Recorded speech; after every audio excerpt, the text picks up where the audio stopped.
Put God first.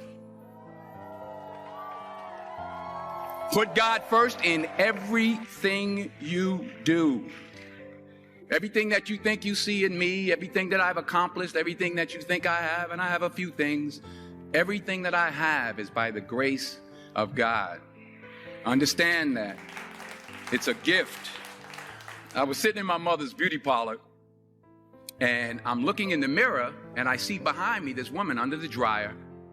And every time she looked up, every time I looked up, she was looking at me, just looking me in the eye. And I didn't know who she was, and I said, she said, somebody give me a pen, give me a pencil. I have a prophecy. March 27, 1975, she said, boy, you are going to travel the world and speak to millions of people. Now, mind you, I was flunked out of college. I'm thinking about joining the army. I didn't know what I was going to do, and she's telling me I'm going to travel the world and speak to millions of people. Well, I have traveled the world, and I have spoke to millions of people. But that's not the most important thing, the success that I had. The most important thing is that what she taught me and what she told me that day has stayed with me since. I've been protected. I've been directed. I've been corrected. I've kept God in my life, and it's kept me humble. I didn't always stick with him, but he always stuck with me. So stick with him in everything you do. If you think you want to do what you think I've done, then do what I've done and stick with God. Number 2, fail big. That's right. Fail big. Today's the beginning of the rest of your life, and it can be very frightening. It's a new world out there. It's a mean world out there, and you only live once. So do what you feel passionate about. Take chances. But don't be afraid to go outside the box.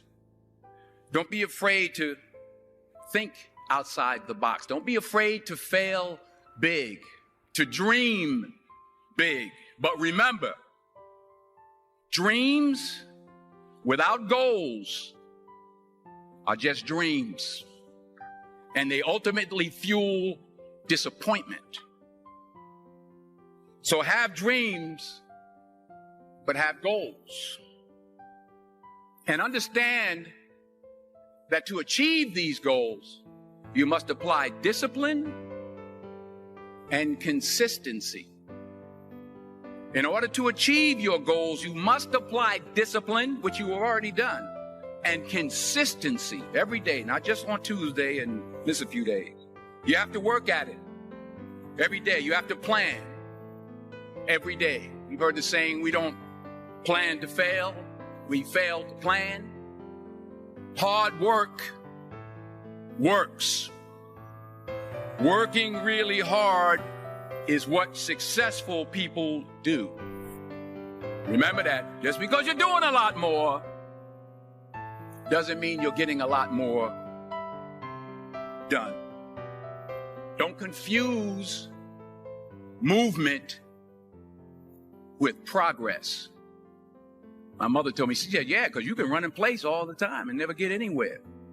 So continue to strive, continue to have goals, continue to progress. You'll never see a U-Haul behind a hearse. I'll say it again. You'll never see a U-Haul behind a hearse. I don't care how much money you make, you can't take it with you. And it's not how much you have. It's what you do with what you have. We all have different talents. Some of you will be doctors, some lawyers, some scientists, some educators, some nurses. The most selfish thing you can do in this world is help someone else. Why is it selfish? Because the gratification, the goodness that comes to you, the good feeling that I get from helping others, nothing's better than that. Nothing's better than that. Not jewelry, not big house I have, not the cars, but it's the joy. That's where the joy is, in helping others. That's where the success is, in helping others. Finally, I pray that you put your slippers way under the bed tonight, so that when you wake up in the morning, You have to get on your knees to reach them. And while you're down there, say thank you for grace. Thank you for mercy. Thank you for understanding. Thank you for wisdom. Thank you for parents. Thank you for love. Thank you for kindness. Thank you for humility. Thank you for peace. Thank you for prosperity. Say thank you in advance for what's already yours. It's how I live my life. That's why I am. One of the reasons why I am today. Say thank you in advance for what is already yours. True desire in the heart for anything good is God's proof to you sent beforehand to indicate that it's yours already. I'll say it again.